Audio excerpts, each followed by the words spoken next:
Hi friends, ఈరోజు dinner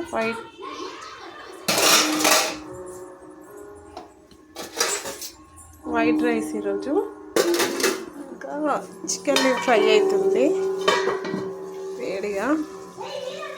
and already white rice ఇంకా పప్పు చారు రాత్రిది పప్పు చారు ఉంది, అందుకనే కాకరకాయ ఫ్రై చేసిన. మొన్న కాకరకాయ తెస్తే అలాగే చిప్స్ లాగా ఫ్రై చేసిన. సూపర్ ఉంటుంది. ఇన్ని కాకరకాయలు పెట్టుకొని వేడి వేడి అన్నంలో పప్పు చారు వేసుకొని తింటే సూపర్ ఉంటుంది. ఇవి అసలు అయితే సాటర్డే చేస్తాం. ఇట్లా ఏదైనా ఫ్రై పప్పుచారు లేదా సాల్ట్ వేసిన పచ్చిమిర్చి ఫ్రై పప్పుచారు కంపల్సరీ.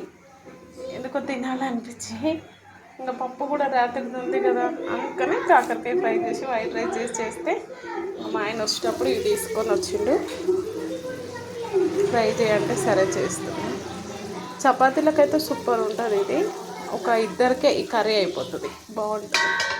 ఓకే, మీరేం తిన్నారో కామెంట్ చేయండి, లైక్ చేయడం మర్చిపోకండి. డ్యూటీ నుంచి వచ్చి ఇంకా వంటలు చేయడం తినిపించడం ఇంక ఇవే పనులు. 8 o'clock వచ్చేసిన, వచ్చి ఇంకా ఇవన్నీ చేసేసిన. ఇప్పుడు వీళ్ళకి తినిపించి తినాలి. Okay, bye.